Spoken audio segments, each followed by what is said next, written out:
Good morning, and hey now, PASW staff, clients, and friends joining us. Welcome to Wednesday's class. We had a lot of fun looking yesterday at the great rock opera by The Who, Tommy, and that cool suspended fourth chord. Then we looked at North by Northwest, the Hitchcock movie for your film scoring assignment. So get that in tonight, and I'll embed it and make it look great for you guys on Friday. Okay, so yeah, it's that time again of the week where we're going to do another. I'm going to share with you part 4 of me going forward in my life, in my career, or my whatever you want to call it. I think this is good. This is part of the 100th anniversary class, and I said that I'd share a little bit about my music, my work, most importantly. It's hard not to talk about my work without kind of giving you context of what else is going on in my life. So we looked at my music lessons early as a kid, my parents, my mom and dad teaching me all about music, my brother playing tons of music in the house and teaching me about music, my sister introducing me to literature, Jack Kerouac in junior high, and not really introducing. I would kind of eavesdrop and I would say, yeah, maybe I want to do that. I mean, I guess she would share sometimes. I just remember kind of getting her getting really mad if I went into her room to steal On the Road. And I don't really know why. I'll talk to her about that after the class. So suffices to say that the whole family is a creative family, and I got a lot of my musical ideas, I'm sure, unconsciously from them. So then we talked about my horrible experience in elementary school with my terrible anxiety problem, and then it got better with junior high because I wanted to be in a band and get girls and play Jimi Hendrix music, and that's just that seemed what I wanted to do until I got into jazz, and going into 8th grade and meeting my great first music teacher, Mr. DeLone. He really fostered jazz in me, along with my Uncle Ricky and my dad. They really they made me fall in love with jazz, and so I moved away from Nirvana and Jimi Hendrix. Not so much I didn't listen to them anymore. I still love them today. It was just not what I wanted to devote all my time to. I wanted to devote all my time to practicing the trumpet, and as I mentioned, I practiced all of the time, 8 hours a day. Charlie Parker solos, sight reading, lip exercises, because this is skin, and for a trumpet, a mouthpiece is metal, and metal's always gonna win. So it's so much. And we talked about how unglamorous it is. It's just and doing long tones. It's so laborious, but this is what every musician does. They put in their time to practice, and when you see them on stage and it looks great, you don't see all the other hours that they put in. But I'm ready to go to high school, and I'm very excited to talk about my time in high school. It was probably one of the best times of my life. No, not really. There were some really good parts about it, though. I don't want it to seem like I'd give anything to go back there. I wouldn't. But it was wonderful. I went to Alexander Hamilton High School on Robertson, right off the 10 freeway. I went there because, my sister went there. She was in the humanities program, but I wanted to go there for music because they had, and they still have, I believe, the best music program in a public high school in Los Angeles. It was either that or Loxa, but I was afraid that I wouldn't get the real high school experience if I went to Loxa, since it was a smaller school. And I wanted the prom, I wanted the whole full experience in high school. So I went to Hamilton, and I loved it. And in particular, their musical theater program was amazing, as well as their jazz program. So I was so interested in getting into the jazz band, and I tried out, and then I met my second great music teacher, Mr. Dan Taguchi. And Taguchi's another teacher that changed my life. And I remember the very first day meeting him and being so nervous and he knew my name in advance because he had some sort of schedule card that he had to give me, and I was so terrified of him. He was very he was strict. He taught me a lot, not just about music. We'll get into it a little bit. Not just about music, but how to be a professional musician, how to be a human being that takes work seriously, that acts professionally, that holds themselves, and I'll talk about that a little later. So I meet him in ninth grade, and I get into jazz C band. So there's 3 bands. There's A, B, and C. And C is mostly freshmen and sophomores. So it's the lowest. And I remember the first time asking him if I could take a solo. And he said, "I don't know, can you?" And I thought, oh, okay, this is funny. This guy's great. I knew he was great when the first day he said, my 2 idols are Groucho Marx and John Lennon. And I said, okay, I'm going to like this guy. But it wasn't all fun. It was a lot of work. He's a very serious, he's funny and hilarious, but it was a very strict, I took it so seriously. So going to Hamilton was great. Even Jazz C band, the kind of the lowest one, they were a great band. And I was featured very quickly playing trumpet and having solos. And I don't even know how I got through that. I was nervous playing in a full jazz big band and playing in front of them and be featured as a soloist. My anxiety was through the roof. I thought I was gonna, just forget how to play trumpet. My lips were gonna break, or every single thing imaginable. I remember at a festival ordering chili cheese fries because they were there, and then 15 minutes later playing in front of all these people with a big spotlight on me and playing this very beautiful ballad.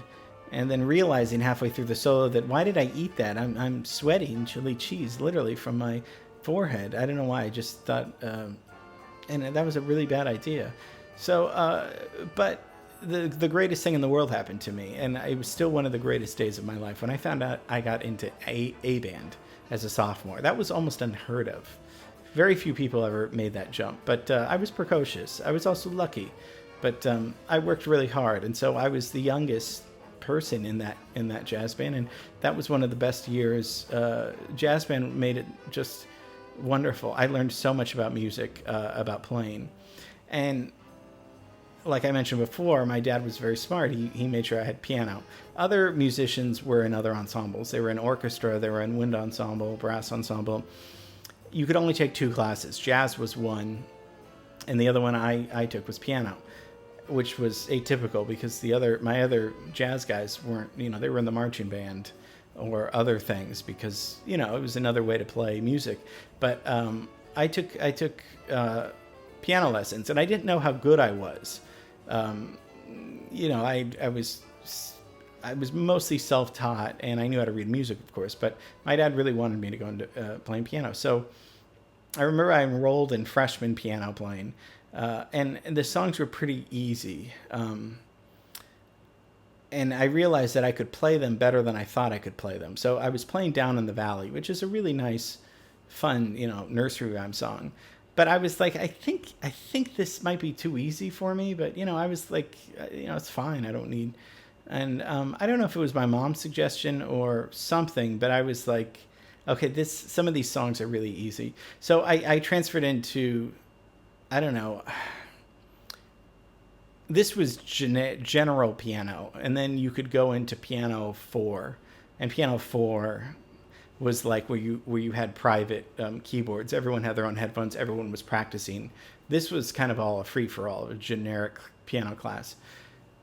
So I transferred into piano 4 because Down in the Valley was a little bit too easy for me. So within a week, I was playing Bach, and so when I had my own keyboard and headphones, and every single day I could practice the pieces, then I would start writing my own music. And so I wrote a lot of music, started in 9th grade, and definitely by 10th to senior year, I would have an hour a day to, I would spend, maybe 20, 30 minutes on the piece I was practicing.